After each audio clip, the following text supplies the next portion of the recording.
He's alive!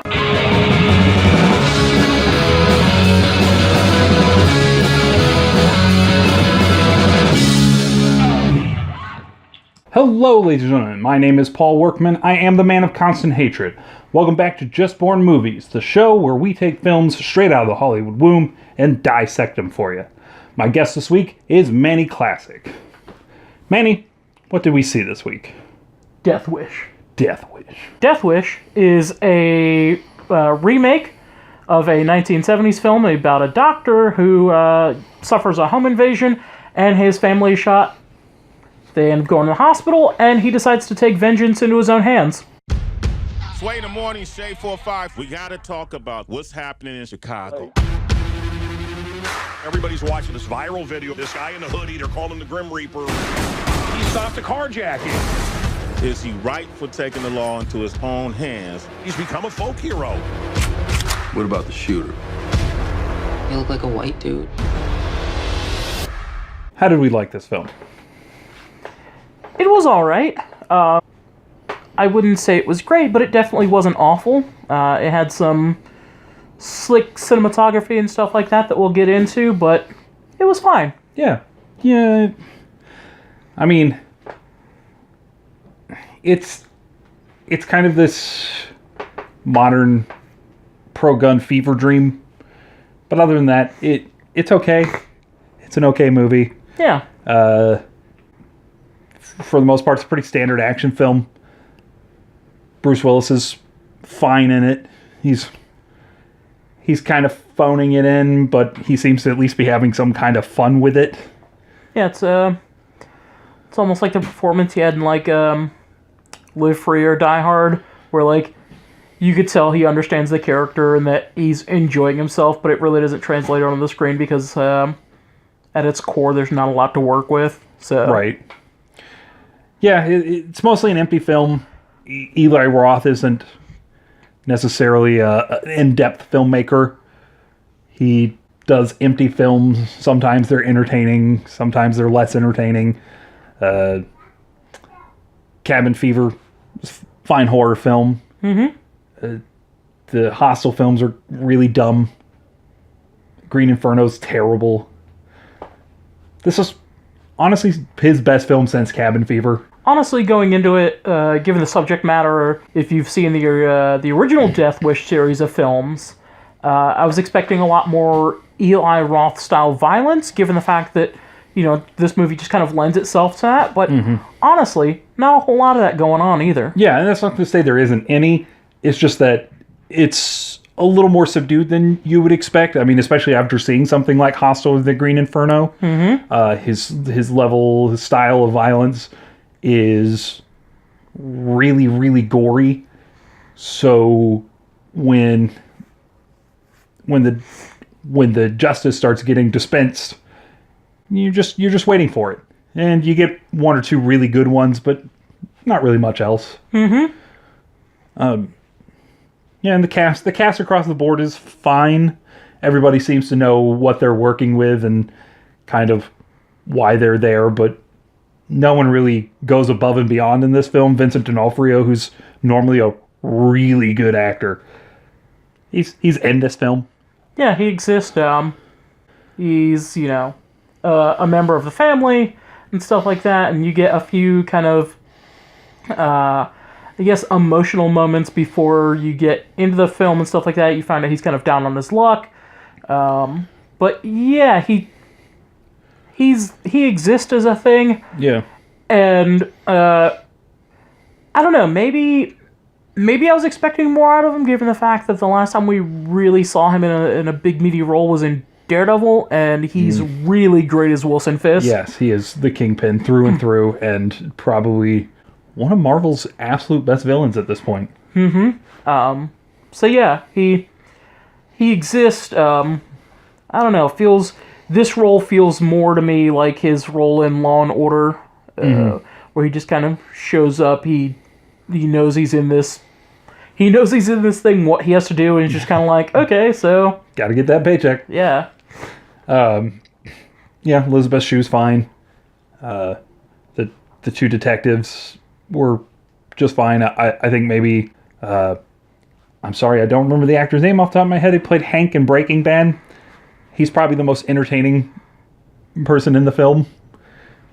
And that's, I guess, saying something right there, because everybody else is just in the film. They're there. They do their part. They go home. Honestly, the most entertaining part of this film to me was this one kind of sight gag where there's a list of suspects from crimes and stuff like that.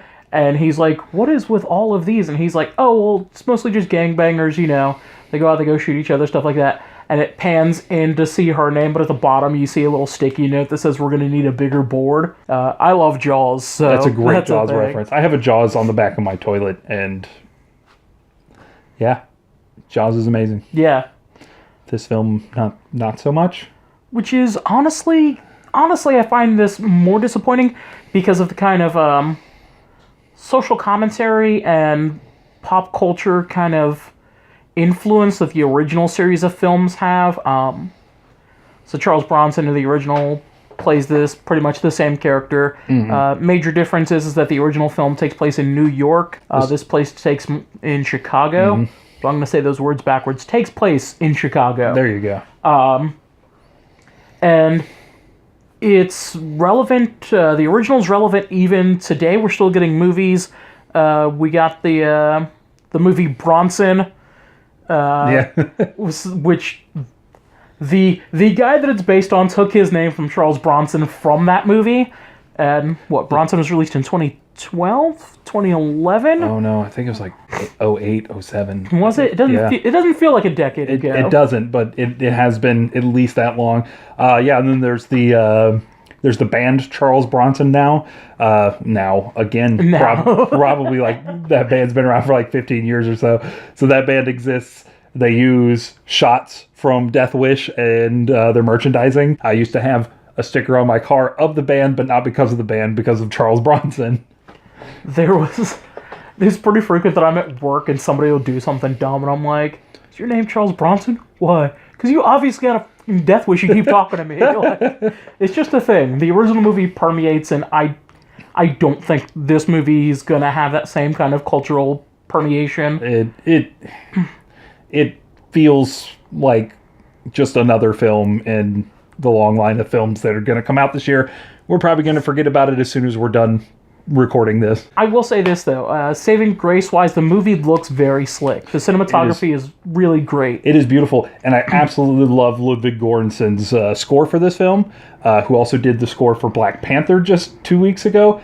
He's apparently just making the rounds right now, and score after score is just a lot of fun. In fact, there's a part in the trailers where Bruce Willis uses a car propped up on a huge jack to murder one of the guys he's hunting down.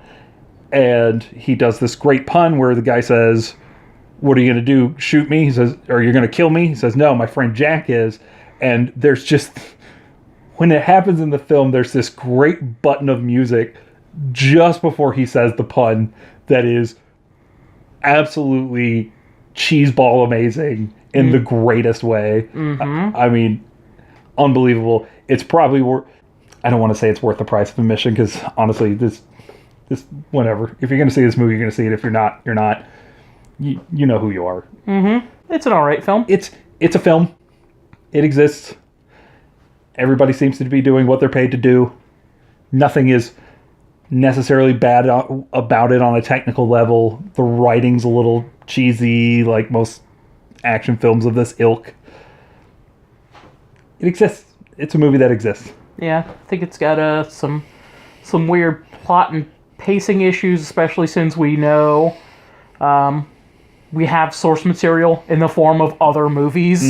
I want to say the original Death Wish series has like 4 movies in it at this point. 4 or 5. And then those were based on a book, so there's a lot of source material, and I don't know, it just has some weird pacing, some weird kind of plot issues. Yeah. Say based on our scale, I'm going damn average. I don't think it's an awful movie. I don't think it's a great movie. It is a fun movie while you're in the ride of watching this film, but ultimately it's forgettable. Next week there's going to be new movies coming out that you'll probably watch and just be like, oh yeah, what did we saw something last week too, didn't we? Yeah. That's going to be this movie. Based on our scale, I'm also going to go damn average.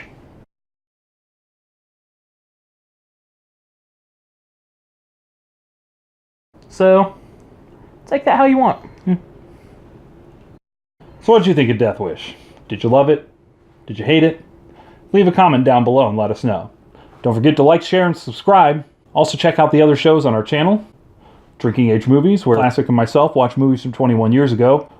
Damn Fine Meats, where Classic makes damn fine meats based off of those movies. And our new series, Heavy Drinking, a monthly show where we're going to go in depth to the filmographies of filmmakers and series of films.